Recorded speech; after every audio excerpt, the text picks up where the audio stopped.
We sit down exclusively with Prince Harry to talk Invictus Games and Meghan's Instagram shout-out. Plus, a former royal aide talks Kate's cancer and Harry and William's fractured relationship. And the king and queen get a new puppy. We've got that plus so much more on today's Sporting Gifts.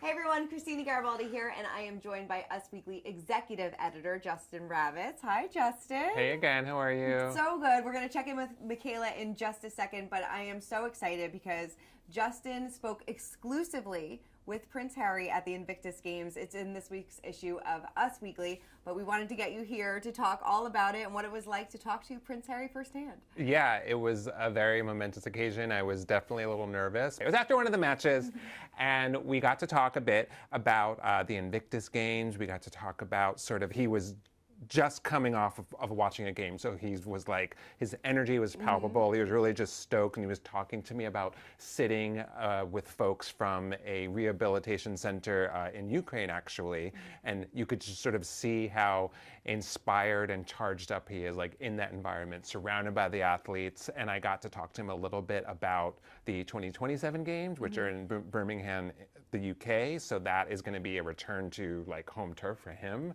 but also he was telling me how poignant that location is, not just because it's his home country, but Birmingham is actually where British soldiers are rehabilitated right after Afghanistan. So that's sort of where a lot of his fellow veterans went. So he said it was going to be a very kind of emotionally charged place, but he's definitely looking forward to it. And I did get to ask a little bit about Meghan, because obviously he and Meghan have been going to the Invictus Games for a while now, since 2017.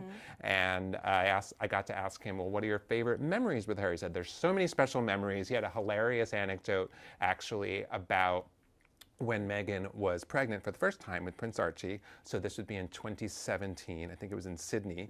He was talking about how one participant gave him a bear hug, and he was really worried that he was going to do the same for Meg, who was both first of all his wife, but also pregnant, so a little more like, you know, delicate than he was. So that was a really funny thing. So yeah, and he's pretty tall. Like I'm about 6 feet. I was looking up a little bit. But yeah, he was dressed casual, and again, it was like a festive, sporting, athletic environment. So, yeah, me and the Duke just chatting. I love it, just chatting like old friends. Go way back. Yeah, it was great. It was great. It's a really great read. Everybody, like I said, pick up Us Weekly. It's on newsstands right now, and fantastic work, Justin. Thank you so much. Not many people could say that they've interviewed the Duke of Sussex. Check it off. All right, well, thank you so much, Justin, for stopping by. You're always welcome here on this couch. I'll be back. Definitely. All right, well, let's check in with what the rest of the Royals are doing, and let's check in with Michaela. So exciting. And I know, Michaela, you actually spoke to a photographer who was at the Invictus Games. This is so cool. So tell me all about this. Kawari Tang, he freelance entertainment and royal photographer based in London. He captured some of Harry and Meghan's sweetest PDA moments during the Invictus Games opening ceremony. I know he told you that they've photographed really well, genuine. They're very demonstrative.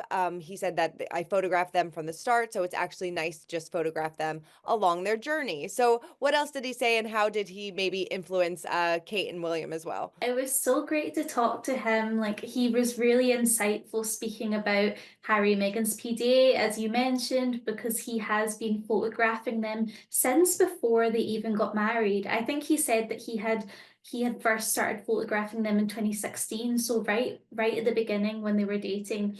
And he said that he thought that their public displays of affection had influenced William and Kate, which is really interesting because I actually just saw a video of Kate and William in Wales the other day, and they were holding hands, and it was really sweet. And they don't really hold hands very much in public, so it was very spooky timing. Definitely. I will never say no to any PDA from the Royals. I think it's great. All right. Well, the Duchess of Sussex shared an inspiring new Instagram post that appeared to tease the first product under her newly rebranded company As Ever, as well as some sweet nods to Prince Harry and her son Archie. She snapped a vision board featuring recipes, pictures, and inspirational quotes. She said, "From memory lane to the memories I'm making today." Now, among the items on this vision board are, no surprise here, some jams, labels for a raspberry spread bearing the As Ever brand name and logo. She revealed that her company, obviously, like we talked about last week, American Riviera Orchard, will continue to release jam, but this is this is the first tease that we're getting for what's to come from As Ever. But it seems like no matter what she does, we said this previously, no matter what she does, she gets some backlash from everybody. I know Bethany Frankel spoke out this week, Meghan McCain. She really can't do anything right. I don't know what it is about Megan, but something as harmless as jam is getting such a reaction. But I suppose it's no matter what she does, there's going to be that public commentary, but it seems like it doesn't bother her the way it used to before, especially because she's posting on Instagram and she's being very public in a way that she hasn't done for years. So that tells me that she really couldn't care less about all the noise surrounding Yeah. what she does. Definitely. And we're only a few days away from her new Netflix show. So we're going to be recapping it and looking for all these little nuggets of information. So I'm excited for it. I know there's a lot of haters, but I'm excited. Me too. Yes. Well, this was a fun story because Princess Kate and Prince William got hard to work during a visit at a Welsh cake store on February 26th. They met with local businesses and members of the community in Wales, including the Welsh Cake Shop. The couple wore matching navy aprons for the visit and even tried making Welsh cakes, which is a traditional dish made with flour, sugar, and butter. People magazine reported you'll have to sell these for half the price, which is William said during the visit. And I know that you actually spoke with the shop's owner, Teresa Connor. So what did she have to say about meeting the Prince and Princess of Wales? Teresa was so lovely. I just phoned her up a few hours after William and Kate left, and she was so excited. She clearly hadn't like gotten over the fact of what just happened, because she said she was still digesting it, that she was with them and they were at her shop. She said that William and Kate, they had tried Welsh cakes before, but they hadn't actually made them. So she was the one that got to, her and her team got to show them what to do, and they ate the cakes afterwards. So it sounded like she had a great day. And it's always really nice to speak to people that have had these interactions with the royals, because you can tell it just means so much to them, especially if it's promoting their business. Definitely. I love that so much. Another story that I love this week is that Queen Camilla revealed that she and King Charles adopted a rescue puppy after the death of their dog last November. She shared the news while meeting a partially sighted museum group at Beanie House of Art and Knowledge in Canterbury. She said, I've just got a new puppy who is 8 weeks old. When asked what the breed of the puppy is, she responded that she's a bit of everything. It's a rescue dog. It's called Molly. It just looks like a mole. The puppy was adopted from Battersea, an animal rescue center in the UK, of which Camilla is a patron. A spokesperson told the Daily Mail, we're pleased to confirm that Battersea has recently rehomed an 8-week-old Jack Russell Terrier cross female puppy called Molly to our patron, Her Majesty the Queen. Love that. I love that the name is Molly too. That's great. It's so sweet, and she's been such a supporter of different animal and dog charities for the years. So it's really not a surprise that she loves having them in her personal life, and maybe we'll see the little puppy at future royal events. That would be really nice. I hope so. I hope so. All right. Well, let's spill the royal tea because that's exactly what former royal aide Jason Knupps did this past week. He opened up about how Princess Kate's health struggles really affected Prince William. He sat down with 60 Minutes Australia, and the couple's former senior advisor recalled finding out about Kate's cancer diagnosis from William. He said, within a couple weeks, if you're Prince William, you find out that both your wife and your father have cancer. And that is, I mean, I couldn't believe it. He said it was awful hearing the news of Kate's diagnosis, and he said it was awful, absolutely awful. It's the lowest I've ever seen him, talking about William. But the problem was that all this crazy sort of conspiracy theories kicked off in the background online. Yeah, I mean, those conspiracy theories ran rampant. Like people went crazy with them because we didn't see her for so long. There was so little information. But as we know, she is doing much better. But yeah, I can't imagine getting the news that both my like two very close family members of mine both were diagnosed with cancer within probably weeks of one another. It's such a difficult thing, and I think it's interesting to hear that perspective, because of course everyone was focusing on Kate and Charles and not really so much how that looks for the people that are close to them. So it's really eye-opening, and a reminder that he's just a human being. He might be the Right. future king, but he is still human. No, it's so true. He really that makes a really good point. Like we're all human, we all have feelings and we all go through things and he went through something that was pretty pretty traumatic, I would imagine.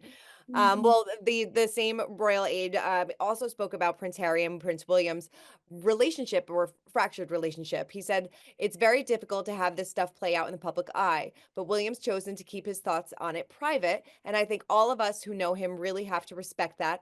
We should do the same. But I will say, of course, it's been hard and sad, and especially for all of us who know both of them. He explained that he worked really closely with Harry and Meghan, noting that the group had lots of great times together. He called working with the couple on their 2018 wedding an amazing, magical experience. He wishes them the absolute best. And when it comes to William's succession to becoming king, he said, I can't speculate about the future. They achieved a lot together, and none of that can ever be taken away. I mean, it is. It's, all these years later, it's still so sad. I mean, it's been 5 years since Harry left the royal family. So there's no going back now. So, and a lot has happened since then. And it doesn't seem like this relationship is going to be repaired anytime soon. It's quite interesting that Jason has been allowed to say all Right. these things, because I imagine that he would have gotten approval from the palace to do this interview. So even just the fact that he answered a question about Harry, it's very telling. It's really telling. Yeah, like I definitely, because you know that he's still very close with William and Kate, so he definitely had approval of what he was probably going to talk about. So yeah, it's interesting that he the choice of words, I guess. All right, well, let's wrap up with our pint-sized palace. And Princess Charlotte's birth announcement was lost in the streets of London for hours before the public knew she was born, but luckily no one found out. Jason also shared this tidbit of information that he was given the piece of paper shortly after she was born on May 2nd. And it was all the details about her birth, her weight and everything like that. However, he lost the piece of paper. He said, we were going to announce it for another couple hours. And I had this piece of paper to get right this press release. I'm still out there with the hundreds of journalists trying to have a game face. And then I couldn't find the paper. To complicate things, he believed he had dropped it somewhere in the street. Luckily, they managed to get through without an upset, but somewhere on that street the entire time was a piece of paper that said there had been a little princess born, what time, and how much she weighed. It's probably, he said, in a UK landfill by now, but what a story. That's mad. I can't imagine if you were on the street that day and you pick up that piece of paper and see the You're like, name. it's like you're like Willy from Wonka, you found the golden ticket. Like it really Yeah. is. It was so So nice that he shared that, like amid all the more serious things. That was a yeah. lovely little story. A lovely tidbit. We'd love to hear it. All right, Michaela, lots of great stories this week, including our big interview with Prince Harry, which doesn't come around very often. So that was really exciting. Absolutely, such a great week and so, so exciting. If anyone hasn't read the Prince Harry's interview yet, definitely go and do that. It's brilliant. Yes, on newsstands right now. All right, well, everybody, keep commenting, keep subscribing, and we'll see you next week.